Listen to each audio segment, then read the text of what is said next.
everybody, and welcome back to the Sexy Business Podcast. As always, I'm Lewd Neko, and joining me is my co host, Spooky Dangerous. That's me. And today we have another interview. This time we're going to be looking a little bit at the world of erotic audios with Zarni Whoop VA. So, welcome on in. Hey, thanks for having me. So, just to get us sort of started, tell us a little bit about you and sort of the stuff that you create. Sure. My name's Zani. I am a not safe for work, mostly voice actor. The work I do is mostly on Twitter and Reddit, but some of the stuff has been here and there. I did some work on Patreon for a little bit. But yeah, most of the work I do is work that's voicing the scripts that have been posted on places like Gone Wild Audio and the Realm of Erotic Audio, places like that. All right, very nice. I've dabbled a little bit in these communities a while ago. Mostly when I first actually started VTubing, I originally briefly considered doing NSFW erotic audios, and then I found out it was really hard, which is something we'll get It's a to talk lot of about. work. Yeah. But let's start with sort of like your origin point. So, were you like a listener before you became a creator? What maybe inspired you to actually start doing this? I was a listener before anything else. I remember finding the community, and I don't really remember when, but I just remember kind of getting more and more into it. And as time went by, I just thought, you know what, this seems like a really fun thing to do. Um, I always liked the idea of voice acting anyway, and this just seemed like a really kind of lighthearted and fun way to do it. Kind of not not silly per se, but more just, it's hard to take yourself seriously when you're moaning into a microphone. That's true. Did you have people telling you that you have a voice for radio before starting and trying this out? Actually, yeah. I did drama in college, and Ooh. a I was practicing a monologue for a play I was doing, and I remember afterwards we were packing away, and one of the girls from the other class came over and just said, "Zani, you have a really nice voice," and I was just like, "Oh, thank you." I don't know how to respond because I'm a teenager, but it was, that was kind of the first time I thought, oh, do you know what? That was actually quite fun. So yeah, I kind of picked it up from there, and I do a lot of DMing in D&D as well. So I Ah. practice my It's accents and my voices definitely quite a lot. definitely sounds like the vibe. Either that or the like 9 hours of Elden Ring lore to fall asleep to YouTube video series. Oh yeah, honestly, I could talk your ear off about my own theories about Dark Souls 1. Hell yeah. But I did want to ask about your setup. What is really interesting to me is we have a lot of different guests that come on here, and you can always tell the VA people apart from probably me, who has a pretty inferior microphone. What kind of setup do you have going on that makes it sound so wide? Why? Wide. Um, well, actually, the first setup I had was really, really bad. Um, it was a £20 microphone that I bought off Amazon. Like, I don't know, it must have been about 5 years ago, maybe more. And it was just playing around with settings to try and make it sound better. It's leaning towards the microphone or talking past it, making sure I have the pop filter, but not one of the weird microphone hat things. It was just so many small improvements that I tried to make it sound better. And then recently, I bought a proper microphone. I bought a Rode NT1, Oh, and nice. it's been really, really good. Um, and I run that through a Behringer audio interface, and that's just been something else. I'm quite lucky in that I've had quite a lot of experience in audio engineering, audio work in general.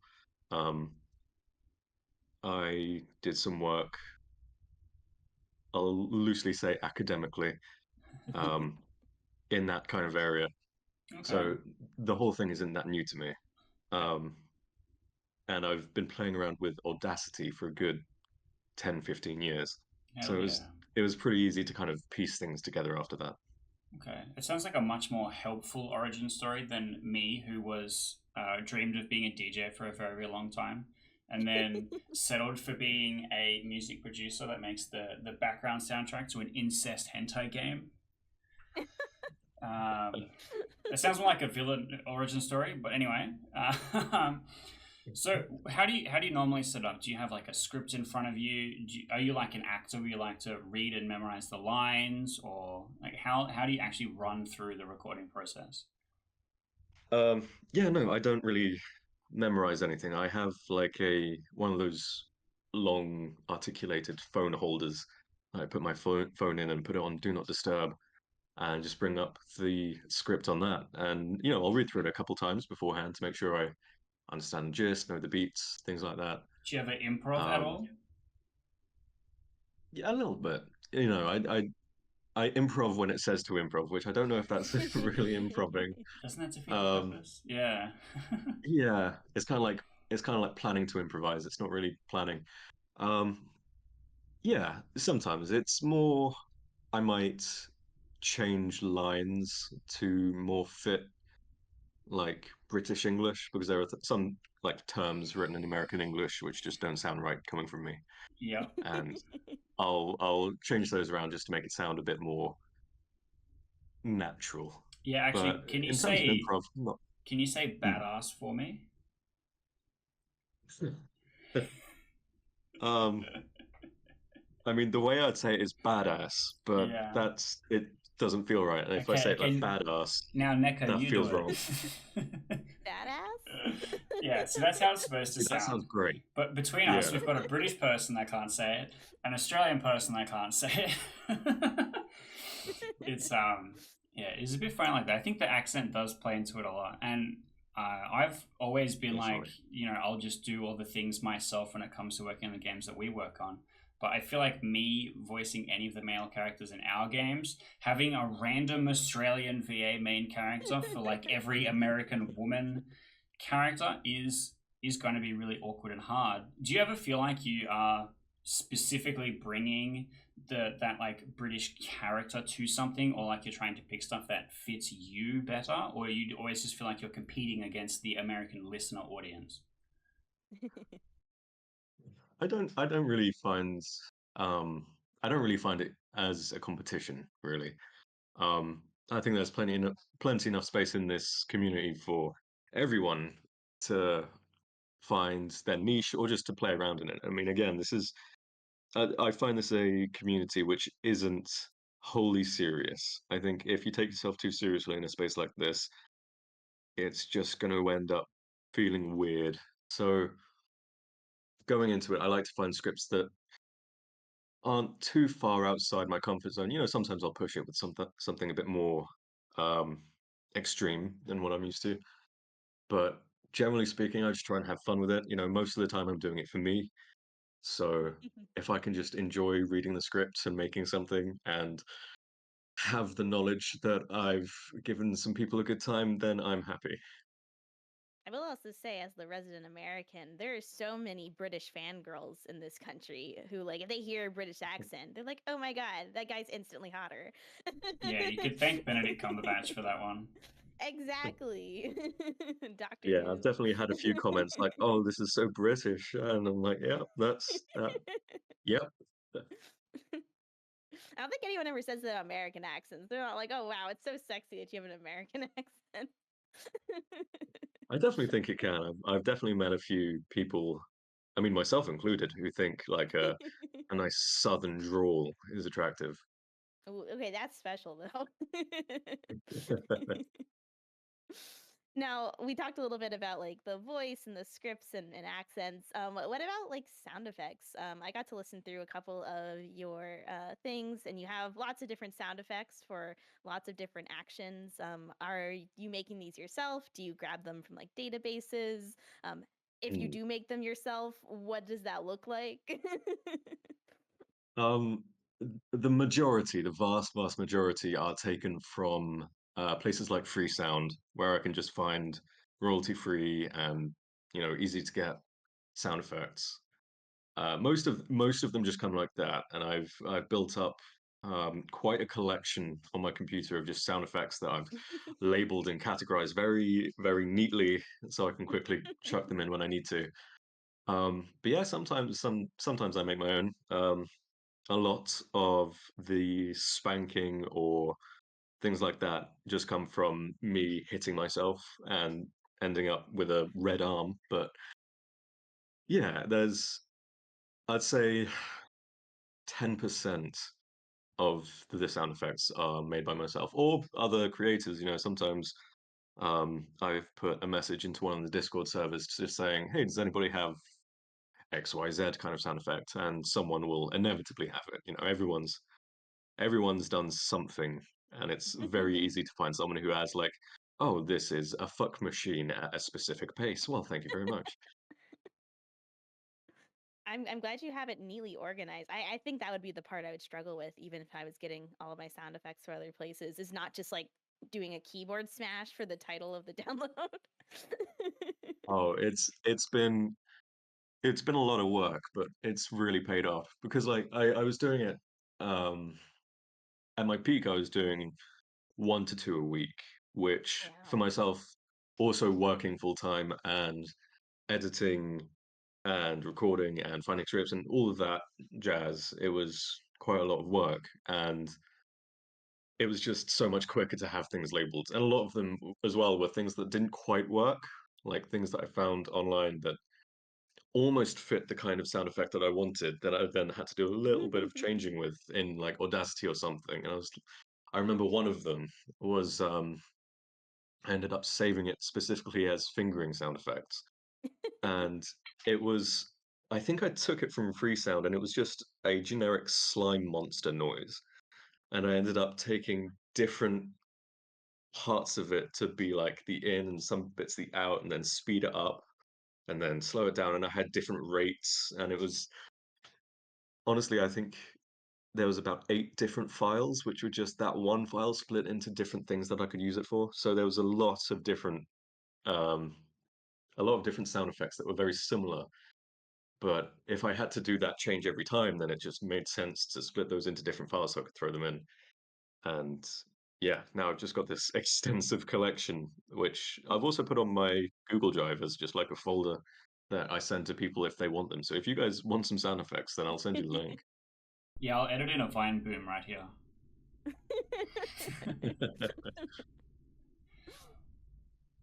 Now, overall, when it comes to like the entire process from like, choosing a script to acting it out to like editing it, adding sound effects, what is probably like your favorite part of the whole process of making an audio? And do you have any parts that you really don't like? Yeah. Yeah. Well, my whole process isn't very much, it's not really thought out. Um, a lot of the time it's just seeing scripts posted by writers that I'm friends with and thinking, oh, that sounds great. And, reading through it and choosing it and just going for it. But I mean, the best part for sure is the recording, just because there are so many things that end up making you laugh about it. Like, I remember a while ago, I was recording one and it was very rough and it was very kind of guttural and it was talking in a voice that's quite deep and rough and gruesome.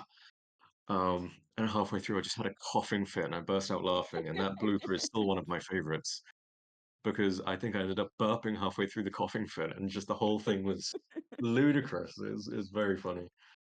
Um, and I think that's in essence the reason why I do this, just because it's a way to just kind of have fun doing something, and nothing makes it funnier than being able to laugh at yourself going from such a dramatic, like intense, sexy ass fuck to I just burped my name, and it's it's very funny. Um, I'd say for sure my least favorite part is editing. Not necessarily because I don't like editing. I like the feeling of it coming together, and I like the kind of the process of making something. But my God, the amount of times everything has just gone slightly wrong, and I've spent hours trying to fix this one little audio thing that just sounds wrong, or like 12 minutes into my recording, there was one little audio blip. Now I'm trying to take out something like 0.1 milliseconds of audio, but then I do that and it sounds like it's clipping, and I have to work that out, and it can be a nightmare. Yeah, I've done like a tiny bit of audio work in the past, and yeah, I know that frustration of like I need to take out this like one like wet mouth noise that's right here in the middle of this line because this Yeah, line reads good, and I don't want to have to get out like my recording and do it again. exactly that. This is just me editing the podcast, but removing every time Neko says a slur. Just it's every it's 5 seconds. encumbersome. It's just exhausting. Honestly, there's been like 12 so far. I know. I've had to stop and start the recording like you wouldn't believe. But look, before she sets off again, I did want to ask what kind of um, niche interests and stuff do you try and hit? Do you find that you're using stuff that you specifically like, or you read a script and you go, "Oh, cool, this is something for you to explore and kind of learn about through doing it," or do you like, "No, this is my I'm the feet guy" kind of a thing? Like, do you feel you're in a box, or do you kind of explore? How do you pick your categories? That's a good question. I'm really not sure how I necessarily pick the categories, but I've definitely fallen into like a category, like a general category, I suppose. I have definitely found that I'm not so into recording the rough stuff.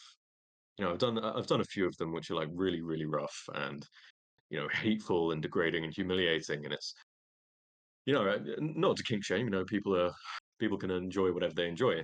That's totally fine. But for me, hearing myself say those things was just quite a difficult thing. Mm. So I've definitely found that I'm much more comfortable doing things that are sweet and wholesome. And like you mentioned, the one with the oil massage, that was very loving boyfriend comes home and makes you feel better about a bad day kind of thing. Yeah, so you did send us a couple of ones to kind of have a listen to. And I've mentioned this on the show before. I'm a watch porn on mute kind of person. I really hate audio stuff. And I was actually talking about it the other day where I was watching Twilight, God forbid.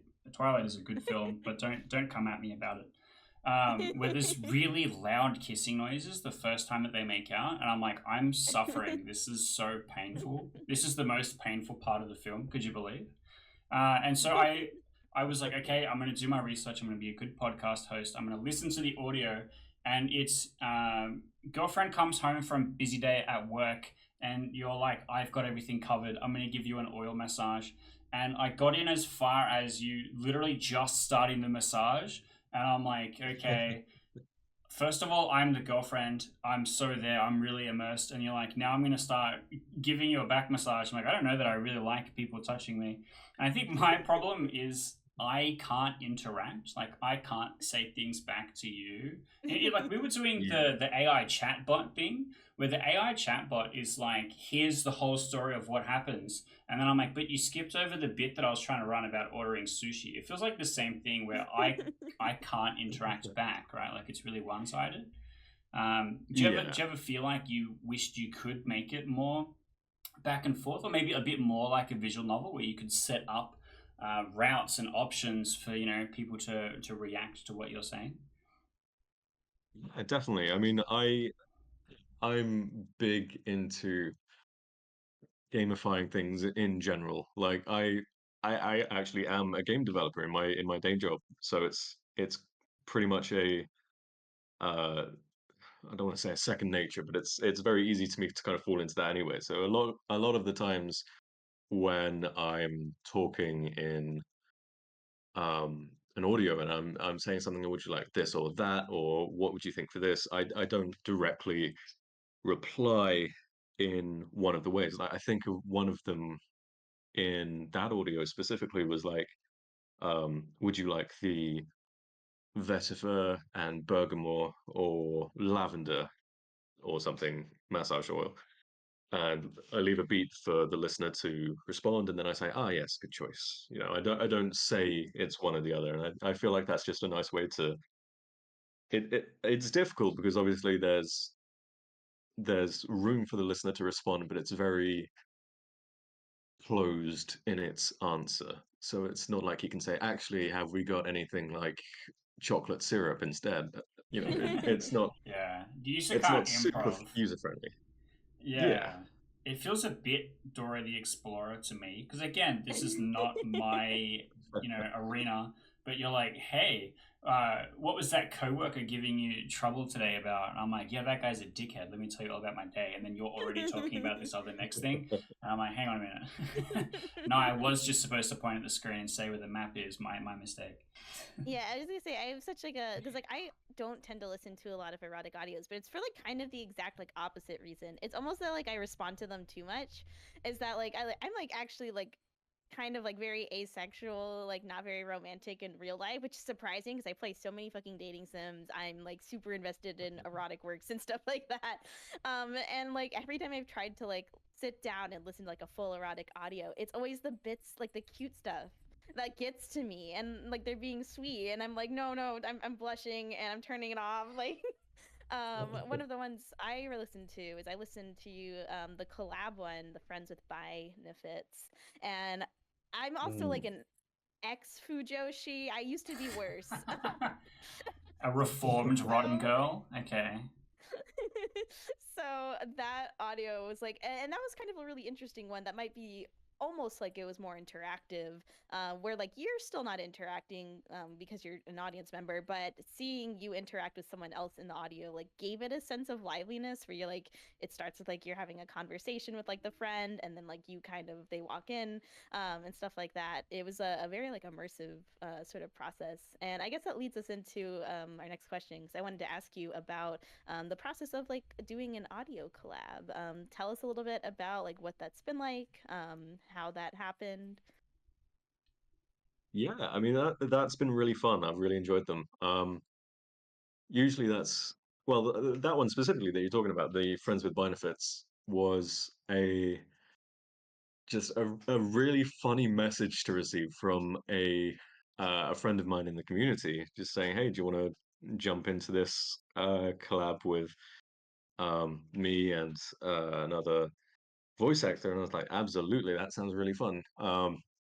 And the key of it being the Friends with Benefits, which was very cleverly made up by my partner, that name, because it's obviously two males being bisexual, which for me was very easy because I actually am. So it was fun to kind of share that as well. Um, but in general, just doing the collab was really funny because usually when you're doing an audio, you just kind of listen to the whole thing, edit the whole thing, post it, and then it's into the ether. I don't go back and listen to my audios again. But working with someone else is really funny because it's kind of less work for you to do on the audio because you're only doing half of the speaking. And then when it's put together, you listen to the whole thing, you're like, wow, this is like way more interesting than just my lines would have made it seem otherwise. And it's really fun. It's honestly it's one of the best ways of doing it, I think, because it's collaborative, it's kind of co-supportive. You can big each other up and tell each other how good a job you've all done. And yeah, it's just a really fun. It's kind of the equivalent of just like going around your friends to build a Lego set. It's really it's just a good fun time to spend together. Did you do it I like live that or edit it analogy. together? So Did you do it live or edit it together? we did it separately, Okay. and then we passed it off to. Are we allowed to say the names of the people that we've worked with on here, Yeah, Yeah. of or should I course. just refer to Shout them him as? out. No, Yeah, shout him out. yeah, absolutely. So with Dolph's Parlor and Sammy Marks Audio, who are the two that I worked with on that, brilliant VA slash writer combo, and just people that everyone should follow. Um, yeah, so Dolph and we recorded our stuff separately, and then we sent it to Sammy, who was the writer, and she edited it all together and sent us back some requests of like I remember getting a really funny message, which was just, Zani, I need you to moan, suck dick, and eat pussy. And I was like, gotcha, I'll get that to you tomorrow. And then maybe record And an audio. exactly, yeah, yeah, living the good life. But yeah, it was really fun, and we just sent it together, and then we had the audio released, and it got a really good reception, and we were really happy with it. And as soon as we both listened to it, we both were like, Dolph, you did great. And he said, Zani, your voice is brilliant. I said, thank you so much. And he said, yeah, we got this. And now we're working on part two and part three, and yeah, it's really good fun. That's awesome. Now, most of your audios so far have been NSFW, but it seems like recently you've been venturing into some like safe for work and kind of wholesome or like romantic audios. What did it feel like recording those ones versus the more naughty stuff? Yeah, I actually really enjoyed the safe work stuff. It did feel very different. It felt a lot more, um, I suppose, earnest and serious. Not necessarily that the not safe for work stuff wasn't serious, but again, like recording those, it's easy to just make yourself laugh by kind of falling out of the mindset and realizing that you are pretending to suck dick into a microphone. Um, but with the safe for work stuff, it was the ones that I recorded were very emotional and kind of heartbreaking in a word, and they were really interesting tests of the acting part of voice acting, I suppose, because I think a lot of the not safe for work voice acting is because a lot of people have voice kinks, and you can kind of just get away with having a nice voice, which is great, but it means that you don't really have to stretch yourself past moaning and all that. Whereas with the safe for work stuff, you're really trying to put some emotion into it, and it's. I mean, I don't know if that's the same for everyone. That's just my experience, but the safe for work stuff was definitely much more of a test of, can I make this really hit home with someone? And I I actually got a message from someone, um just saying, hey, um I hope this isn't, crossing a line or anything, but this was so convincing. I think you might actually have CPTSD. And I was like, oh, wow. I mean, I'll take that. That's a huge compliment. Um, I didn't have time to unpack all that, but yeah, it was a really interesting message to receive, because I just thought, damn, that's definitely convinced someone. Now, as one of our sort of like nearing the end sorts of questions, there's a lot of people online who want to get into voice acting, whether safe for work, not safe for work, in video games, anime, online, YouTube, Reddit, like all over the place. Lots of people are always curious about how you do this sort of thing. Would you have any like general tips or advice for hopeful creators? Yeah, I mean, my biggest advice for pretty much any pursuit is always just going to be, just start doing it. And it might suck at first, but most people's do. I know mine did. And just, do it again, and then learn from it and do it again, and keep doing it until you figure out what works and what doesn't work. And, you know, at the end of the day, it's just iterating on what you do and having fun with it. And if you want to start a YouTube channel or a Reddit account, and find places to post and record it. In terms of actually recording yourself, learn the very basics of like noise reduction in your audio editing, and try and not spit into the microphone, and you'll be fine. That's good advice. And then to close, we always try and ask this: who's your number one waifu or husbando? Oh, that's difficult. It is difficult. I think. Am I allowed two? Can I have two? Can I have one of each? I'll allow it. Sure. Fantastic. Okay. Husbando, easy, easy, easy. Um, Robert Edward, Robert Edward Orville Speedwagon from JoJo's Bizarre Adventure. Okay. That man could bend me backwards. Absolutely fine. No questions. Like, raw. Next question. Um, yeah, he's just such a good man. Um, in terms of waifu, I think just because she reminds me so much of my partner, I'm gonna have to say Yor from Spy X Aw, Family. Um, Interesting. wholesome. she's yeah, I mean she's a strong woman, which I love, could kill me, which I really love, and yeah, it's yeah, I can't explain it. It's just yeah, she reminds me of my partner who I love very much, so it's Based. an easy answer.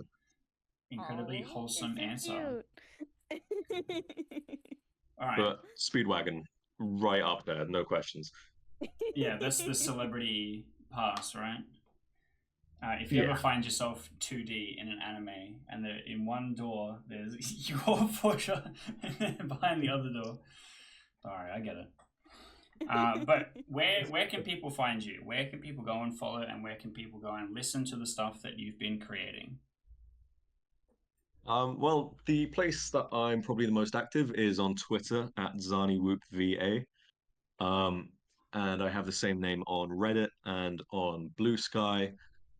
Yeah, those are my main places. I'm not super active on Blue Sky, but I do exist there. And yeah, all my stuff is on Reddit if anyone wants to listen to it. Hell yeah. All right, well, that is this episode of the Sexy Business Podcast. Once again, we've had a very cool guest come on so they can come and talk about the work.